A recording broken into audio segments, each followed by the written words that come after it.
бичлэг үзэх цаг тэр өдрийн минь хүргье. За тэгээд би та нартайгаа нэгэн зүйл хуваалцахыг хүсээд одоо бас бичлэгээ хийж байна. За тэгээд ер нь би 2025 он гарахад ер нь бүх зүйлээсээ ингээд татгалзаад гэх юм уу.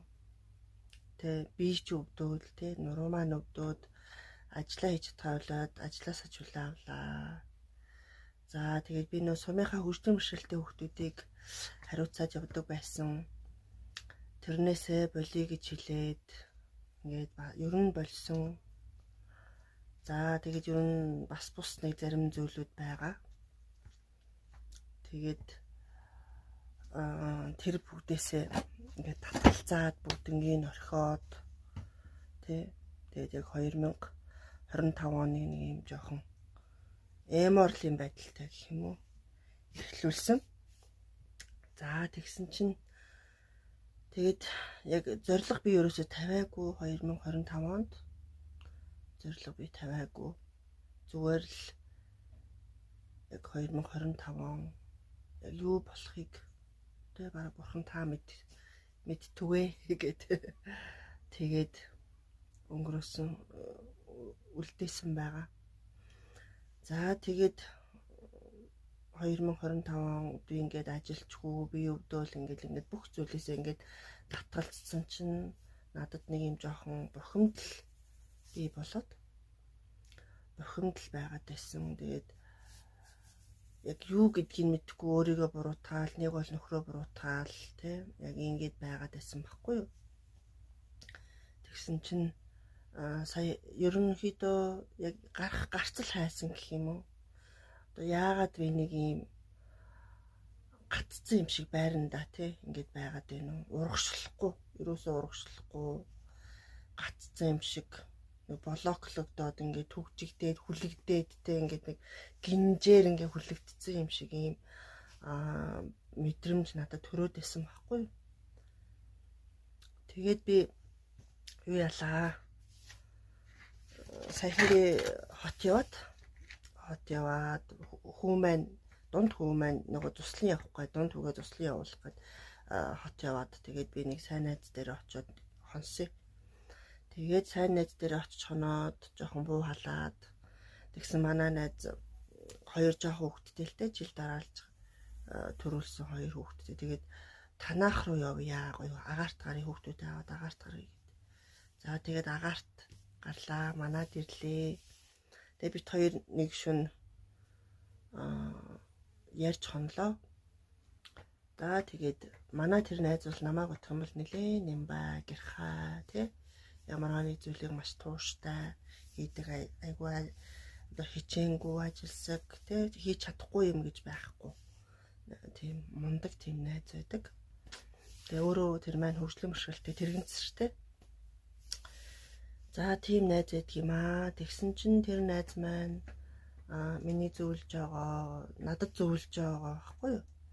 Тэгээд зөвлөсөн зөвлөгөөг нь би ингээд сонсоод байсан чинь би зүгээр л өөрийгөө гээцсэн байсан юм байлээ. Өөрийнхөө чаддаг, тэ өөрийнхөө хийдэг одоо сайн талуудаа бүгднгийн гээгээд өөртөө ингээд муу зүйлүүдийг хуримтлуулсан. Амар ууртай болчихсон. Тэ ер нь өнгөрсөн хугацаанд маш их ууртай болсон, өглөө болсон, гомдомхой болсон. Тэ хүнийг ингээ хитрхи өөлж хардаг болсон ч гэдэг юм уу. Хүнийг шүүдэг болсон гэл тэ ийм зүйлүүд байсан. Тэг би одоо ингээ бодоод л байна л да. Яагаад би хаанаас яг өөрийгөө гээчвэ гэд би бодлоо. Тэгсэн магадгүй энэ би өөртөө буруу өгөхгүй эсвэл ямар нэг зүйлд буруу нэлзаах гадаагаадаа биш. Би зүгээр гарцыг хайж байгаа байхгүй. Тэгээд яагаад хаанаас яг өөрийгөө одоо гээчв. Тэгвэл одоо би яаж эргэж өөрийгөө олж авах вэ гэдэг ч юм уу. Тэгээ би зүгээр л ингээ бодохдоо би яг л энэ хавдар гэдэг өвчнөөс одоо энэ өвчин тусаад яг хөө эдгэрсэн штэ тий. Эдгэрээд ингээд би мэдээж гэртээ ингээд ирээд амьдрал маань өргөжилж байгаа.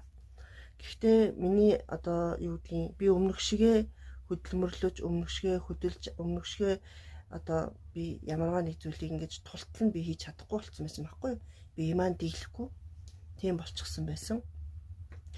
Тэгээд би ч одоо өмнө нөгөө манай нөхөр чинь хөдөө гадаа их явна тэгээд нөхрийгөө байхгүй үед нь мэдээж одоо юу гүжил одоо мод түлээ хаглах гарна тэгээд мод түлээгээ ингээд бүгднийг хаглаад ингээд өрөөд нөхөр маань хөрөөдөж өгчөө явчихна.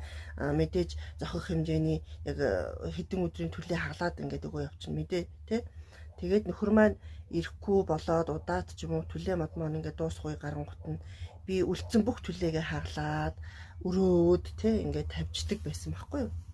За тэгээ гэр орноо ингээд сайхан цэмцэлгээд авч яваад ингээд аль болох өөдөн татаад ингээд явцдаг байсан. За энэ маань миний бас нэг давуу тал байсан байгаа байхгүй юу? За тэгсэн чинь би одоо ингээд эргээд харсан чинь би яг юунд бухимдаад байсан гэж ингээд өөрийгөө харсан чинь би тэр бүх зүйлээ ингээд гээцсэн ерөөсө тэрийг эргээд олж харах нүд маань нээгдэггүй байсан байгаа байхгүй юу? Тэгэд одоо өмнөх шигээ би тэгэж хийхгүй байна. Бас одоо юу гэдгийг тэгэл одоо гэр орноо олигтой өөдөн ингээд татаж авч чадахгүй ч юм уу яг тэр байгаадаа ингээд бухимдаад исэн мэлээ. Тэгээд яг тэрийг би өөрөө олж харж чадахгүй. Өөрөө ингээд олж харж чадахгүй. Ийм байдалд хүрсэн. Одоо нүд минь хаагдчихж байгаа юм уу нэг тийм болцсон байсан байна лээ. Тэгээд найзыгаа хэлэнгуут шууд миний нүд нээгдэж байгаа байхгүй юу? Нэрээ тийштэй. Би одоо гэрийнхаа тэрийг тэгээд янзалчих хэрэгтэй байсан байна. Энийгээ ингээ янзалчих хэрэгтэй байсан байна. Бараг л энэ л яг миний нөгөө нэг өөрөөсөө хүсээд байсан. Тэрийгээ мэдхгүй би нөхрөөсөө хүсээд ингээд нөхөртөө аашлаад байсан зүйл маань яг тэр байгаад байгаа байхгүй юу? За тэгээд би яг юу ойлгож байна вэ гэхээр яг одоо юу гэдгийг өвчин гэдэг зүйл чинь хүнийг нэг юм өөртөө ихтгэлгүй магадгүй хүн болгон тийм ишэл ахал та надад бол тэгж нөлөөлсөн юм шиг байгаа. Өөртөө ихтгэлгүй болох. Өмнө нь ингээд би 100% хийгээд тултал нь хийж чаддаг байсан юм би 100% хийж чадахгүй юу би баг тэр эмчилгээ дуусаад би ингээд нөгөө диван шиг ингээс хөгдөг ор байдсан шүү дээ тийм юм ингээс хөхөд миний ингээд нөгөө саваар өвддөг байсан байхгүй юу? Саваар өвдөөд яг ийм болчихсон байсан. Тэгэхээр зэрэг би хөдөлмөрийн чадвараа бараг 70, 80, 90% бараг ингээд алдсан байсан байгаа байхгүй юу?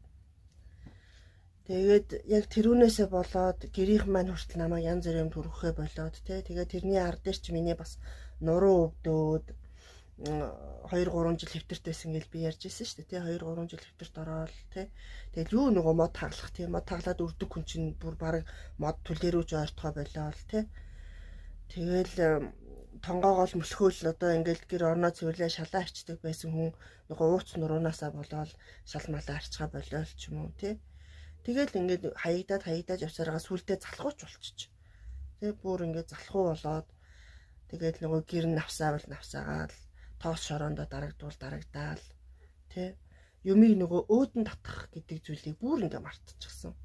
Яг ийм болчихсон байсан байлээ. Тэгэд хэрвээ та нарын дунд яг одоо бухимдаад ч юм уу ингээд өөрийгөө олохгүй өөрийгөө хайгаад юу яаж байгаа хүмүүс байх юм бол эргээд нэг өөрийгөө өнгөж харж үзээрэй өөрийнхөө та сайн талыг гээсэн байна уу өмнө нь та яг ямар сайн талтай байсан та бас тэрийг юу яаж байгаа одоо олж хараад одоо би тэгж хийдэг байсан бол одоо ингээ болчих тэгвэл эргээд би одоо тэр сайн давуу талаа гаргаж ирээ ч юм уу би өөрийгөө аюу муу хүн болчих би ер нь их муу хүн юм байна би ер нь их арчаагүй хүн юм байна гэж их хардаг байлаа өнгөрсөн 10 жилийн хугацаанд за тэгсэн чинь юу вэ би ч муу хүн биш байсан юм байна. Би чинь тийм арчаагүй нэгэн бас биш байсан юм байна.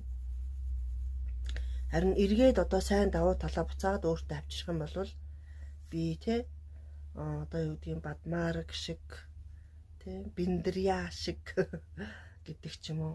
Яг тийм надад тийм бадмаарг шиг биндрия шиг алмаз шиг ийм давуу талууд зөндөөсэн байна гэдгийг би олж хараад байгаа. Тэгээд та нар маань бас юу гэж бодож байна. Өөртөө бас нэг хараад өндөгөөд үзээрэй.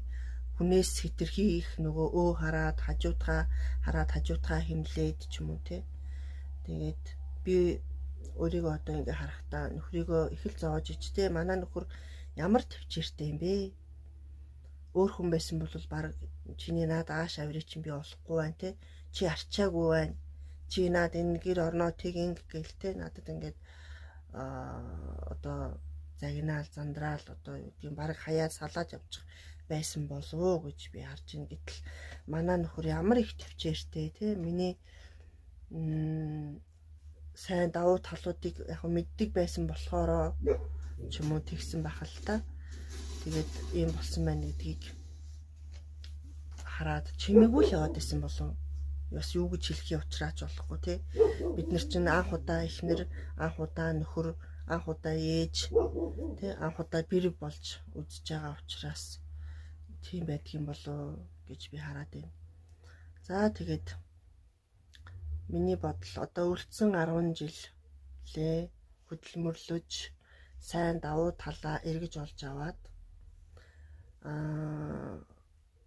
тэ хөрөнгө бий болгоод өөртөө үр хүүхдүүдтэй хөрөнгө өв бий болгоод дараачих нь 10 жилд нь хань ижилтэйгаа зугаалаад тэ ээжтэйгаа хантайгаа ингээ зугаалаад үр хүүхдүүд ачцээ 30 40 одоо тойруулаад ингэж сайхан амьдрий гэсэн ийм бодол төрөөд нүдмэн нээгдээд ингэ сууж нэгэд би найздаа бас баярлаа гэж хэлмээр байна.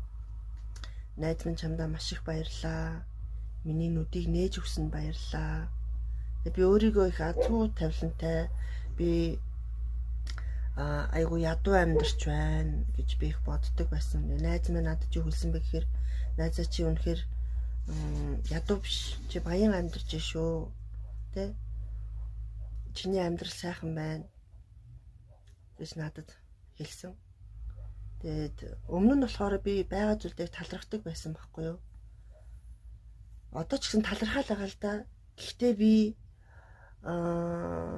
талархаад байгаа мөртлөнгөөсөө өөрийнхөө амьдрал тийм сэтгэл дундуур байгаад ирсэн байхгүй юу? Ингэж би амьдрах ёсгүй дээ гэл ч юм уу те. Энэ миний амьдрах амьдрал биш дээ ч гэдэг юм уу. Энэ миний хүсэж исэн миний зохиохыг бодож байсан амьдрал биш гэдэг.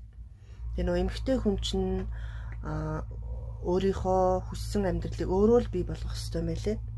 Яг уу энийг мэддэг эмэгтэй хүмүүс байгаа бах. Мэдхгүй ч эмэгтэй хүн байгаа бах. Тэгээ би болохоор хүнтэй суугаал одоо юу гэдэг чинь нэг юм одоо энэ амьдралыг одоо хоёулаа хамтдаа бүтээн гэж ярьж байгаа ч гэсэн ер нь эмэгтэй хүн өөрөө гардаад юу яах ёстой юм бэлээ. Гардаад энэ амьдралаа чиглүүлээд тэ яаж амьдрахаа өөрөө ингээд гартаа хатгаад өдөртөө чиглүүлээд явах ёстой юм бэлээ гэдгийг би одоо ингээд ойлгож байгаа байхгүй юу? Маш хожим ойлгосон. Гэхдээ ойлгосон хожим ч гэсэн ойлгосон азтай баяр хүргэж би өөртөө.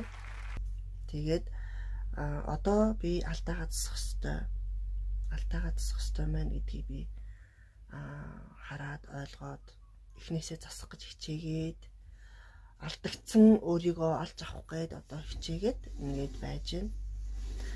За тэгээд алдагдсан өөрийгөө олж авахын тулд юунаас эхэлж байна гэхээр би энэ тэнэг санагдчихэж магадгүй л дээ.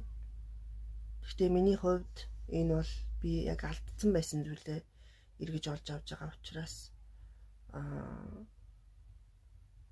надад бол үнэхээр одоо юу гэдгийг өөртөө бахархмаар тэгээд яаж эхэлж өөрийгөө олж авч ийн гэж. За би ширдэгнийхаа бүх хөнгийг хуулж аваад тий угаалаа, хүнжлөө хүртэл угаалаа тий яг энийг эмэгтэй хүн болгон хийдэг. Магадгүй ингэж ярихаар энэ ямар тэнэг хүн бэ гэж юм уу бодож яж магадгүй. Гэхдээ энэ бол миний яг өөрийгөө алдсан байсан. Одоо сайн давуу талаа алдсан байсан шүү дээ би. Тэгээд өмнө нь би яг энэ бүгдийг хийдэг байсан байгаа байхгүй юу? Тэ би ингээд нөгөө хүнжил угаагаад ингээд байжсэн чинь миний нэг таньдаг нэг их ч ингээд орж ирээд өөхтө хүнжил угааж идэг хүнстэй анх удаа хардлаа гэлч юм уу. Яг тэгжсэн. Тэгсэн чи энэ бүгдийг би ингээ гээцсэн байгаа байхгүй юу. Тэгээ ширдэгний мөнгө хуулж угаах бол эн чинь эмэгтэй хүн болгоны хийх ёстой зүйл байгаад байгаа байхгүй юу. Тэгсэн чинь би өнгөрсөн 10 жилд нэрээ яг энэ бүгдийг ингээд мартцсан. Тэгчээд тэрийгэ гээчээд тэрийгэ одоо хийж чадахгүйгаа ерөөсөө олж харахгүй мөртлөн өсө одоо бухимдаад ингээд яваад исэн байлээ. За тэгээд хүнжлөө угаалаа. Ширдэгнийхаа бүх өнгөнүүдийг хуулж угаалаа. Тэ. За гадаа хашааныхаа зэрлэгийг эхнээсээ одоо ингээд зулгаагаад ингээд явж гин. Тэгээ би өөртөө бас баяр хүргэмээр байна. Өөрийгөө тэ ялж чадаад эхнээс нь ингээд алдаагаа олоод засах гээд хичээж байгаадаа бас өөртөө талархаад сууж байна. Тэгээ нүдийг минь нээж өгсөн найздаа бас баярлалаа. За тэгээд та нар маань ч гэсэн өөрийгөө алдсан явж гин үү? Тэ? Тим хүмүүс байвал миний бичлэгээс бас нэгийг ойлгосоо гэж бас хүсэж байна. Тэгээд би болохоор ер нь жоохон ярих төрлийн тийм хүн, ярих ийм төрлийн хүн шиг байгаа юм л та. Нэг юм явдаг мовдаг энэ тэнд очдог влог ч юм уу, тийм бичлэг энэ төр хийх гэхээр би ерөөсөө энэ тэнд очиод бичлэг хийхээ мартчихна. Одоо сая ингээ манай найз ингээд ирээд ингээд ийшээ тийшээ явлаа л ийшээ тийшээ жоох манай суман дотор байгуулагдсан бүтээн байгуулалтуудыг ингээд үзэл голмол яваал. Гэтэл би энэ бүгдийг ингээд бичиж болох байсан байгаа байхгүй юу? Найзтайгаа ярилцж байгаагаа хүртлээ те бичиж болох байсан. Гэтэл би энэ бүгдийг ингээд ерөөсөө мэдэхгүй одоо ерөөсөө бичлэг хийхээ ингээд мартцсан. Тэгээд ер нь өөрийгөө жоохон ярих төрлийн хүн юм болов. Би тэг жоохон уйтгартай төрлийн хүн юм болов. Гэхдээ би багада айгу тийм хөвгөлтэй охин байсан. Тэгээд би нөгөө оюутан байж байхдаа цуг явдаг байсан охиныгоо автобус дотор инээлгээл те тэр маань баг илгээ хүртэл ингээд илгээ дараал ингээд автобус дотор хоёлаа ингээд яриад инээгээл ингээд явж исэн. Тэрийг харахаар ингээд би уулны хөвгөлтэй төрлийн хүн юм шиг байгаа. За тэг ингээд бичлэг хийгээд ирэхээр би нэг юм ярьдаг жоохон уйтгартай төрлийн хүн юм шиг өөрийгөө бас тэгж хараад ах юм. Гэхдээ магадгүй иймэрхүү яриан туртай хүмүүс бас байдаг гэж магадгүй тий. Гэхдээ дараагийн удаа би жоохон сонирхолтой бичлэгүүд ойлгосон зүйлүүдээ жоохон сонирхолтойгоор оруулахыг хичээх болно. Тэгээд уул нэг 7 хоногтой ингээд юугаа бичлэгээ оруулчих гэж бодсон чинь би бас амжихгүй. Сая тэгээ манай нөгөө ээжийн дүүн Солонгосоос ирээд бид нар бас нэг уулзалт хийгээд ингэж яваад тэгээ ер нь бичлэг хийх одоо ингэж сууж бичлэг хийх юу гарахгүй байсан байхгүй юу. Гэхдээ ер нь миний ойлгосон зүйл саяхан ойлгосон зүйлүүд байна л да. Тэгээд гэхдээ ер нь энэ 2025 он гараад хэдийгээр би нөгөө нэг юу гаргаагүй ч гэсэн төлөвлөгөө гаргаагүй ч гэсэн миний амьдралд ингээд ойлгох ёстой зүйлүүдээ ойлгоод би одоо яг өөрчлөгдөх ёстой тий. Одоо би дараа жил 40 хүрнэ. За 40 наснаасаа эхлээд одоо ямар ч байсан амьдрал маань тий би ойлгосон зүйлүүдээ хэрэгжүүлээд одоо өнөөдрөөс тий ер нь хэрэгжүүлээд эхэлсэн байгаа шүү дээ. Ингээд ойлгосон өдрөөс ахуулаад хэрэгжүүлээд явж итэл за энэ 30 хэд нас маань ингээд дуусаад 40 нас руугаа ороод шинэ нас эхлэн за бас шинэ амьдрал эхлэх баха гэж би ер нь итгэлтэй байна. Одоо жоохон өөрөөр амьдрнаа. Алдагдсан өөрийгөө олж аваад эргүүлээд сайн талуудаа өөртөө наагаад өөртөө арчаатай тий тийм ээж эхнэр бэр охин байдаа гэж бодоод явж ин. Тэгээд магадгүй миний дараагийн 2026 оны төлөвлөгөө магадгүй тий өөрийнхөө давуу талыг олж аваад ингээд алдагдсан он жилүүдэд нөхөх тийм юу цаг хугацаа байх баха гэж би бодож байна. Алдагдсан он жилүүд маань хөгдөх болтугай тий. Тэгээд иймэрхүү зүйлүүдийг ойлгож сууж байна. Та нар маань ч гэсэн юу гэж бодож байна? Яг иймэрхүү алдаанууд гаргаж байгаа хүмүүс байна уу? Тэ? Та нар бас сэтгэлдээ хуваалцаарай. Би магадгүй тэнэг юм яриад байж магадгүй бараг 18-тай хүүхдийн юм ч юм уу. Гэтэ одооны 18-тай хүүхдүүд хүртэл над чиг юм тэнэг байхгүй байхаа гэж би бодож байна. Гэтэ би өөрийгөө буруу шамааргүй. Яг хоо хэдийгээр би өвчнөлөө бурууга хийгээд ч юм уу ингэж байгаа ч гэсэн ямар ч гэсэн нэрнгээсээ л яг тэр үеэс хойш л би өөрийгөө алдсан юм байна л гэж би харж байна. Тэгээ ямарваа нэг зүйлийг хийж чадах болол хүний гарт ороод хэвтэрт байна гэдэг чинь тийм амар зүйл биш.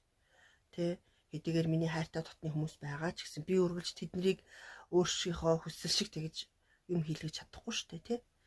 Тийм учраас миний одоо бараг л гар хөлийн үзүүрт минь зарагдчихсэн хүн маань миний том хүү байгаад байгаа байхгүй. Тэгэл том хүүдээ уурлаа, уцаарлаа, ундууцаал. Миний мөн хүү одоо яах ёстой байсан юм болоо, тэ. Аль болох чадах чинээгээрээ л ээждээ туслаад ингээл явж ах чи хүүгээ загнаал. Тэ яг ингээл явж исэн. Ер нь одоо ингээд харахад яг өөрийгөө гээчээл яг тэрүүндээ бухимдаал тэгэл дээрээс нь хүний гарт орчоол тэ өөрөө босож ч бийдэж чадахгүй тэ ийм болчихсон байсан учраас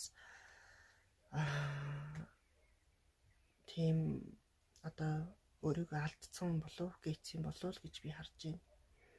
Тэгээ нөө өмнө хийж чаддаг байсан зүйлүүдээ хийж чадахгүй болохоор тэрүүндээ бухимдаал тэ тэгэл яг би хүүгээрээ ч юм уу нөхрөөрөө ч юм уу ээжээрээ ч юм уу ингээд хийгээч гэхэд тэд нар ч яг миний сэтгэлд яг миний бодож байгаагаар мэдээж хийхгүй штэ. Миний бодлыг юм уншиж байгаа ш. Би бодлоо ойлгуулахыг хичээхэр чин зэрэг баг тэднийг би зарцшгээ одоо зарах гал ч юм уу те нэг юм жоохон тийм хэцүү харилцаа үүснэ те. Тэгэл тийм болохоор яг тэр бүх зүйлээс ингээ өөрийгөө дараад ингээд тэгээ сүүл рүүгээ нөгөөх маань залхуурл болж хураал тий залхуураал за би одоо баг энийг хийж чадах юм штэ яшиг за би одоо энийг ингээд ямар яаж чадах юм штэ гэлтэй гих мэтчлэн явсаар агаад ингээд өөрийгөө хайцсан байна л гэж би өөрийгөө олж хараад байна тий тэгээд өвчин гэдэг зүйл чинь ер нь хүнийг нэг ийм л болгочдөг юм байна баригдмал хүлэгдмэл хязгаарлагдмал тэ өөртөө ихтгэлгүй тэ яг ийм л болгодог юм байна. Сайн давуу талуудаа хаяад гээгээд гэхдээ магадгүй хүн болгон тийм биш байх. Гэхдээ миний өнгөрсөн амьдрал бол яг ийм л байсан юм байна. Би одоо нүд нээгдээд ингээ харж байна. За тэгээд та нар маань өөрийгөө гээсэн үү үгүй юу? Гээсэн хүн байвал бас комент бичээрэй. Яг аль зүйл дээр өөрийгөө гээсэн явж гин вэ? Юунаас болоод гээсэн явж гин вэ? Тэ комент бичээрэй. Би болохоор одооноос эхлээд өөрийгөө засах гэж хичээгээ цаашаа явах болно. За тэгээд дараа арай сонирхолтой бичлэг оруулахыг хичээх болно. Тэг миний бичлэгийг цаг заваа хугаслан байж үзэж байгаа та нартай баярлалаа. Тэгээд цаашдынх нь амьдралд нь ад жаргал хүсье. За тэгээд алдагдсан өөрийгөө олж аваарай. Урамтай амьдраарай. Тэ? Амьдрал баялаг юм байна шүү. Таны сансан бодсноос илүү баялаг юм байна. Тэгээ би ч гэсэн одоо байгаа амьдралтаа талархаж амьдрна. Хин нэг буруутгаж биш, өөрөө хохирогчийн байр сууриас биш те. Ганцхан би хохирцсан юм шиг тийм байр сууриас биш. Би төвтэй биш те. Яг тэгж амьдраарай гэж хүсэж байна. Тэгээд дараагийн бичлэгээр уулзцгаая. Баяртай.